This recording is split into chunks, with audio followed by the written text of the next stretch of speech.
हरे कृष्णा दोस्तों, कैसे हैं आप सब? ठीक ठाक, बढ़िया। चलो, बहुत अच्छी बात है। ठीक ठाक रहिए, बढ़िया रहिए और मैं भी अच्छी हूँ। जैसा कि आप सबको पता है, इस समय जो बातचीत हो रही है वो महाभारत, जो कि महाकाव्य है, महर्षि वेद व्यास द्वारा रचित है। इसमें आने वाले अनेक पात्रों के बारे में हो रही है। महाभारत में अनेक पात्र आते हैं। कुछ पात्रों के बारे में चर्चा हो चुकी है, कुछ के बारे में अभी हो रही है एंड कुछ के बारे में आगे होती रहेगी। इस समय जिस पात्र के बारे में चर्चा हो रही है वो है घटोत्कच, जो कि भीम और हिडिंबा के पुत्र हैं। अब घटोत्कच क्यों महत्वपूर्ण है महाभारत में?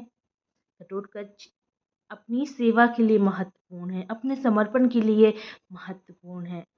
घटोत्कच ने अपनी सेवा अपने परिवार के लिए उस समय दी जब उनके परिवार को उनकी सबसे अधिक आवश्यकता थी।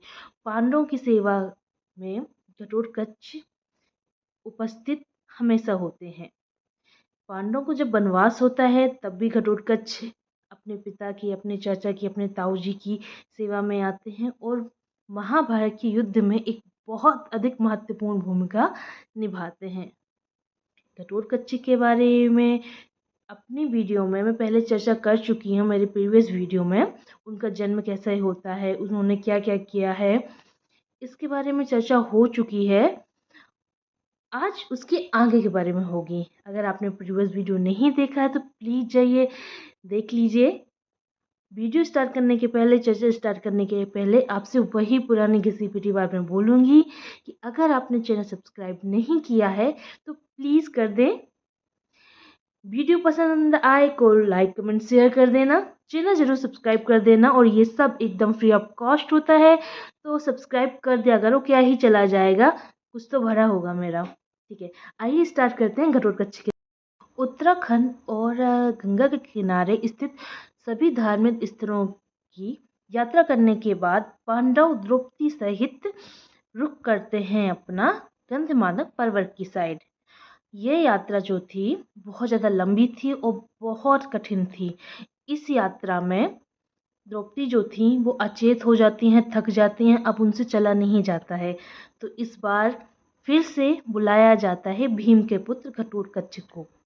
घटोत्कच को जब बुलाया जाता है तो घटोत्कच अपने मित्रों के साथ वहाँ आते हैं।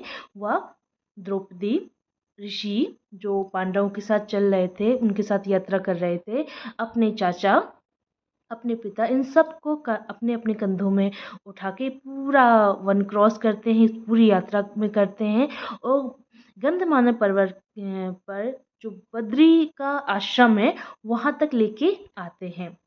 यही नहीं, इसके बाद भी घटोत्कच व उसके मित्र वनवास के टाइम पे अपने पिता, अपने चाचा, द्रौपदी जी व अन्य ऋषियों को अपनी अपनी सेवा देते हैं और अपनी बहुत अधिक महत्वपूर्ण भूमिका निभाते हैं। महाभारत युद्ध के समय दोनों ही पक्षों के पास, यानी कि कौरव पक्ष व पांडव पक्ष, इन दोनों ही पक्षों के पास राक्षस जनजाति का समर्थन प्राप्त था। पांडव पक्ष से घटोत्कच, उसका पुत्र अंजन पर्वा व उसके अन्य साथी और उनकी सेनाएं लड़ती हैं। वहीं कौरव पक्ष की ओर से अलमुस, अयायुध व उनकी सेनाएं लड़ती हैं।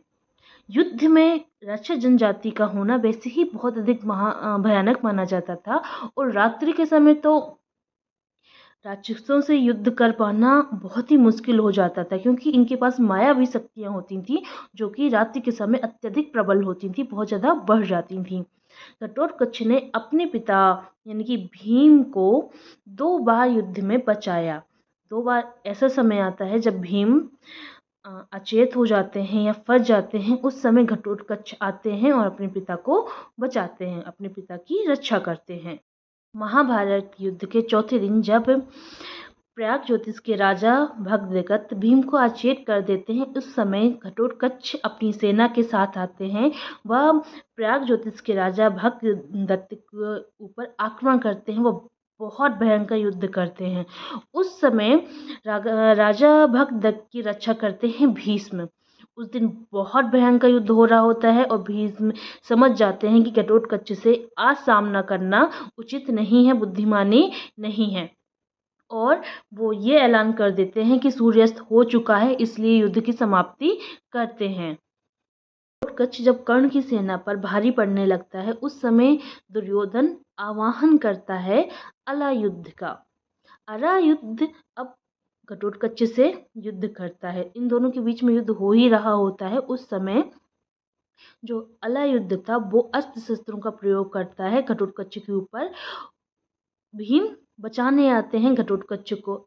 अलायुद्ध जो था वो इस टाइम की प्रतीक्षा कर रहा होता है कि कब उसे भीम से युद्ध करने का मौका मिले। अब उसको मौका मिल जाता है भीम से युद्ध करने का, और भीम से वो बहुत भयंकर युद्ध करता है।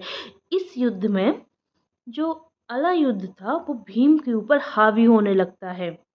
जब घटोत्कच ये देखता है कि उसके पिता संकट में आ रहे हैं, तब वो बीच में आता है। यानी कि कर्ण से वो युद्ध कर रहा था, लेकिन अपना ध्यान वो कर्ण से हटा के अलायुद्ध व भीम के युद्ध में बीच में आता है। वो अपने पिता की वो रक्षा करता है।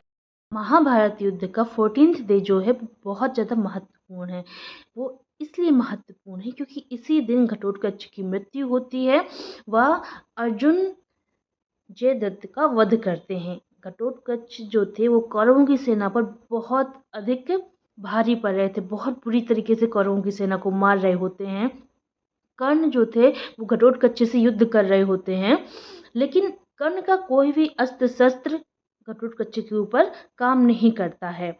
कौरवों की सेना यहाँ वहाँ भागने लगती है। उस समय जो कौरव होते हैं वो कर्ण से विनती करते हैं कि उन्होंने जो इंद्र से इंद्रास्त्र लिया है जिसका नाम वैजयंती है, उसका आवाहन करें व उससे वध करें वो घटोत्कच का।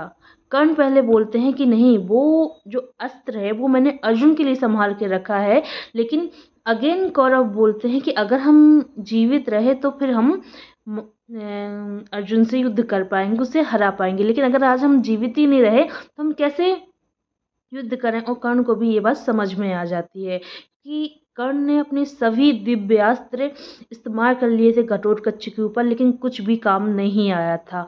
लास्ट में कर्ण को वैजयंती अस्त्र का प्रयोग करना ही पड़ता है और इसी अस्त्र से मृत्यु होती है घटोत्कच की। घटोत्कच मरते मरते भी कौरवों की एक अक्षौणी सेना को मार देता है। किस तरीके से? क्योंकि वो बहुत अधिक विशाल था, और जब उसको अस्त्र लगता है, बाण लगता है, तो वो गिरता है। वो उस साइड गिरता है जहाँ पे कौरवों की एक अक्षौणी सेना थी, और इस तरीके से मरते मरते हुए भी वो कौरवों की एक अक्षौणी सेना मार देता है। जो महाभारत का युद्ध है 14th डे में जो हो रहा है वो बहुत महत्वपूर्ण है, क्योंकि घटोत्कच की इस समय मृत्यु भी हुई है और अर्जुन ने जयद्रथ को भी मारा है। लेकिन इस समय यानी कि 14th डे का जो हीरो होता है युद्ध का, वो घटोत्कच होता है। तो इस तरीके से हम देखते हैं कि जो घटोत्कच हैं वो महाभारत जो कि महाकाव्य है उसका महत्वपूर्ण पात्र कैसे बन जाते हैं। क्यों? क्योंकि ये एक राक्षस जनजाति से आते हैं। राक्षस जनजाति से आने के बाद भी ये धर्म का पक्ष लेते हैं। इनका जो समर्पण है अपने परिवार के लिए वो अद्भुत है। पांडवों का वनवास हो या महाभारत का युद्ध, ये हमेशा अपने परिवार के लिए उपस्थित रहे हैं। इनकी सेवाएं जो थीं वो अपने फैमिली के लिए थीं। इनका समर्पण पूर्ण रूप से दिखता है। ये बहुत आज्ञाकारी पुत्र के रूप में हैं महाभारत में। देखते हैं कि जो घटोत्कच हैं वो अपने माता व अपने पिता दोनों की ही द्वारा दी गई आज्ञा का पालन करते हैं और पूरी तरीके से उसे निभाने की कोशिश करते हैं। जब राजसूय यज्ञ होता है उस दौरान भी घटोत्कच की जब आवश्यकता पड़ती है सहदेव को दक्षिण की साइड जाने के लिए, क्योंकि दक्षिण में लंका पड़ती है और उसे नॉर्मल इंसान क्रॉस नहीं कर सकते हैं, उस समय भी घटोत्कच आते हैं। वह अपने चाचा सहदेव का संदेश लेके वो लंका जाते हैं। वहाँ भी उन्होंने एक महत्वपूर्ण भूमिका निभाई है। युद्ध के दौरान में उनकी महत्वपूर्ण भूमिका है ही। तो घटोत्कच जी के बारे में इतना ही है। आज की वीडियो में भी इतना है। अभी मैं जा रही हूँ, बट जाते जाते वही पुरानी बात बोलूँगी कि अगर वीडियो पसंद आए तो लाइक कमेंट शेयर ज़रूर कर दिया करो, और चैनल तो सब्सक्राइब कर ही देना एनी हाउ, भूलना नहीं। और ये सब कुछ एकदम फ्री ऑफ कॉस्ट होता है, पैसे ऐसे तो लगने नहीं होते हैं, तो कर दिया करो, क्या ही फ़र्क पड़ेगा। जा रही हूँ, अब आप सब अपना अपना ख्याल रखें। जय श्री कृष्ण।